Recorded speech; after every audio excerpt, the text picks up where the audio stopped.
నాని ఇటు.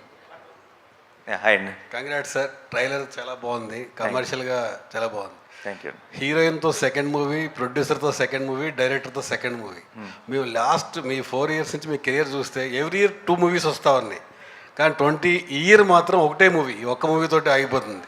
మీతో సినిమా చేయడం కాదు, దిల్ రాజు గారు, దాని గారు సంవత్సరం 2 సినిమాలు దిగారు మీ గారు, మీరు కూడా అంత డేట్ లేవు గారు. ఈ సంవత్సరం ఒక్క సినిమాని చేయడానికి కారణం ఏంటంటే? నేను ప్రతి సంవత్సరం 2 సినిమాలు చేస్తానంటే ఈ సంవత్సరం కూడా చేశాను. రిలీజ్ ఒకటే అవుతుంది అంతే.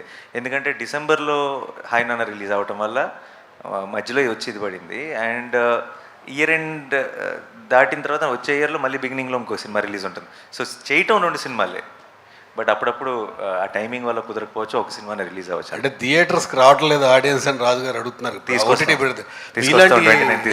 గ్యారంటీ. ఫ్యామిలీ హీరో సంవత్సరం 2 కాదు 3 సినిమాలు చేస్తేనే ఎక్కువ మంది థియేటర్కి వచ్చే అవకాశం ఉంటుంది ఓటీటీ దగ్గర. మీరు కూడా ఒక్కొక్కటి రిలీజ్ చేస్తూ ఉంటే ఇబ్బంది ఎక్కువ అవుతుంది. నా సైడ్ నుంచి 2 ప్రామిస్ అండి ప్రతి ఇయర్. రాంబాబు గారు, మారుతాయమ్మా మారుతాయి, ఆ రోజులు కూడా వస్తున్నాయి, మారుతాయి, మారాలి, రావాలని ప్రొడ్యూసర్స్ అందరు రియలైజ్ అయ్యారు. మా అందరికీ ఏం తప్పు చేసాము, ఎక్కడ దెబ్బ పడుతుంది, ఆలోచనలు స్టార్ట్ అయ్యాయి. షార్ట్లీ మళ్ళీ జనాలు థియేటర్లోనే సినిమాలు చూస్తారు. Thank you. యా నానిగారు ఇక్కడ. నానిగారు అంటే సౌత్ ఇండస్ట్రీ అనేది చాలా పీక్ స్టేజ్లో ఉంది, అద్భుతమైన కంటెంట్ సినిమాలు మనం చేస్తూ ఉన్నాం. బట్ కానీ నార్త్ ఎందుకు ఒక చిన్న చూపు అనేది మన హీరోల మీద కానీ, ఇంత పెద్ద హిట్లు ఇస్తున్నా సరే ఎప్పటికప్పుడు అవకాశం ఉన్నప్పుడల్లా ఒక చిన్న చూపు చూపిస్తున్నారు. లేటెస్ట్గా ప్రభాస్ గారి మీద ఒక ఎవరో ఏదో మాట్లాడుతూనే ఉంటారమ్మా. ఇప్పుడు ఎలా ఉంటుంది, నువ్వే చెప్తున్నావు సౌత్ టాప్లో ఉందని. ఉందిగా, ప్రపంచం అంతా తెలుసు. అది ఎవరో ఒకరన్నా దానికి మనం ఎందుకు ఆలోచించాలి? నో, ఇన్ఫ్యాక్ట్ నాకు తెలిసి మీరు చెప్తున్న వ్యక్తికి లైఫ్లో బిగ్గెస్ట్ పబ్లిసిటీ ఐ థింక్ నాకు ఇప్పుడే జరిగింది అనుకుంటా. దానికి మీరు unnecessary your glorifying and unimportant matter కాబట్టి దానికి నేనే నిదర్శనం. నా మీద రాళ్ళు పడుతుంటాయి. ఎందుకు పడతాయి? పనులు ఉన్నాయంట నా దగ్గర, పడతాయి.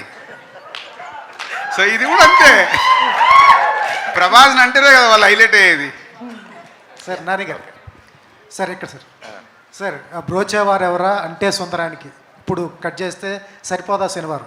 ఆ డైరెక్టర్ నుంచి ఇటువంటి ట్రైలర్ రావడం ఎక్స్పెక్ట్ చేయాలి. First of all Dil Raju గారు కూడా చెప్పడం, first of all Vivekatreya surprise చేశాడు.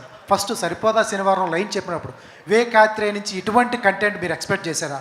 లేకపోతే సరిపోదా శనివారం టైటిల్ విన్నప్పుడు న్యాచురల్గా అక్కడ దూరం సరిపోదా శనివారం ఏంటి టైటిల్ అన్నట్టుగా అనిపించింది.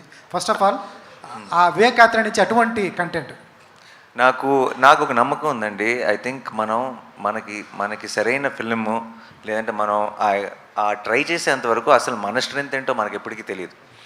నేను కనుక మీరు పిల్ల జమీందారులో భలే భలే మగాడిలో నాని బాగా నవ్వించాడు అని మీరు అనటం వల్ల నేను జెర్సీ ట్రై చేయకపోయి ఉంటే, జెర్సీలో నాని బాగా ఏడిపించాడు అని మీరు అనటం వల్ల మంచి ఇమోషనల్ ఫిల్మ్స్ నాని బాగా చేస్తున్నాడు, నేను దసరా ట్రై చేయకపోయి ఉంటే.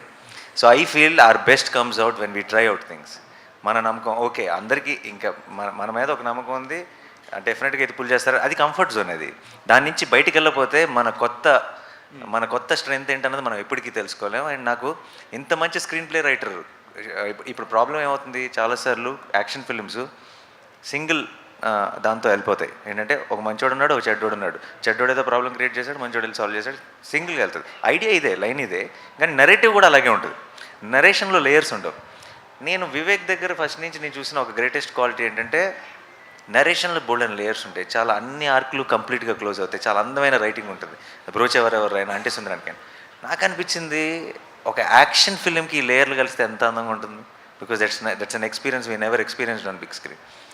సో ఆ నమ్మకంతో నేను ఇది బాగుంటుంది అనిపించింది తన ఐడియా చెప్పినప్పుడు. అండ్ దెన్ ఈరోజు ఐ థింక్ 29th మీ అందరికీ కూడా అదే అనిపించబోతుందని నమ్మకం ఉంది. సార్ నేను